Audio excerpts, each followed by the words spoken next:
Hello there. How are you?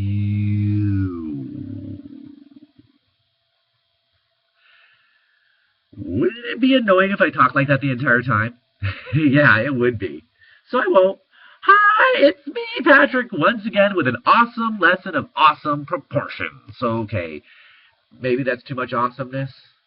Nah, never can have too much awesome, am I right? Today we're going to talk about Chapter 6, Nonverbal Communication, and specifically focus on the 7 types of nonverbal communication that Gamble and Gamble discuss in our textbook. First things first, we have kinesics. Kinesics is all about the body and what we do with it. Think of your kinesiology class. It's all about movement, right? Well, that's what kinesics is all about. How we use our body language, including facial expressions, gestures, eye movement, our posture, and even how fast we walk. Now, me, I'm a hugely fast walker. I can't stand slow walkers. It feels to me like you're wasting time when you have a destination. What does that say about me? That I have a sense of urgency about me at all times. Now, with our face and eyes alone, we give away so much. The book discusses representational and presentational facial expressions. Representational are showing our true emotions, while presentational are the faces that we're consciously showing off. So when you really like something, you will have a genuine smile. But when you don't necessarily like something, but you want to be polite, you might have a fake smile. There are also several types of body cues that we use. These include emblems, illustrators, regulators, affect displays, and adapters. You don't need to know these in great detail, but definitely read more about them in the textbook. The next big category we can look at is paralinguistics. That is, what are we saying with our voice that isn't exactly in the words themselves? The tone of our voice, the volume, the pauses, the pitch, the rate of speed, and how we articulate and pronounce words. Even silence is communicating something. Right now, tell me, have you read Chapter 6? What was that? You haven't read Chapter 6?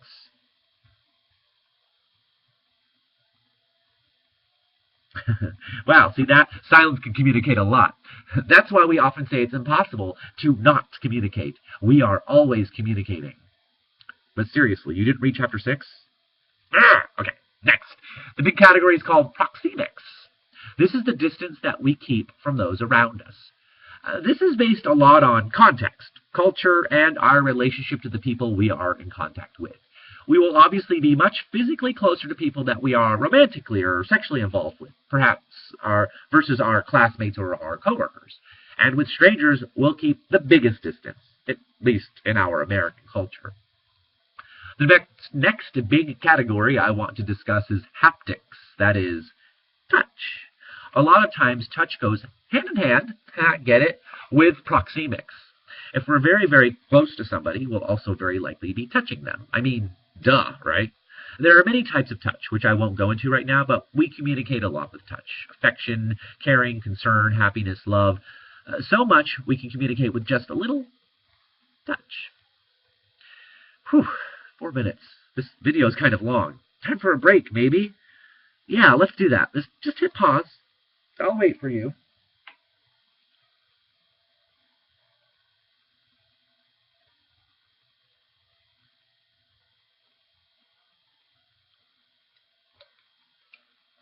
Did you see what I did there? I just paused myself. This is clever, right? All right, back. Artifacts and appearance is the next big category I want to cover. Artifacts are the items you might have with you, such as your phone or the stickers on your notebook. These tell us a lot about you. Also, your appearance tells us a lot as well. What you're wearing, the color and length of your hair, the jewelry you have on, if you have tattoos. Everything about you communicates something. I always think of Sherlock Holmes when I cover this section. The dude can just look at you and make a lot of connections about who you are just from observing your appearance. And yeah, I know Sherlock isn't a real person. I get it. The next big category is separated in the book, but I'm combining them here. olfactics, and color. This is where our senses of smell and sight come into play. That's because smell and colors can both have great impacts on us. They can create sense memories with us and arouse emotions in us that we might not be anticipating. The final category I want to touch on is called chronemics. This is the use of time as a form of nonverbal communication. A great example of this is at the doctor's office. When you go there, you are made to wait a long time. You might be there 30 or more minutes before you see the doctor, and then he or she will see you for, 10 minutes maybe?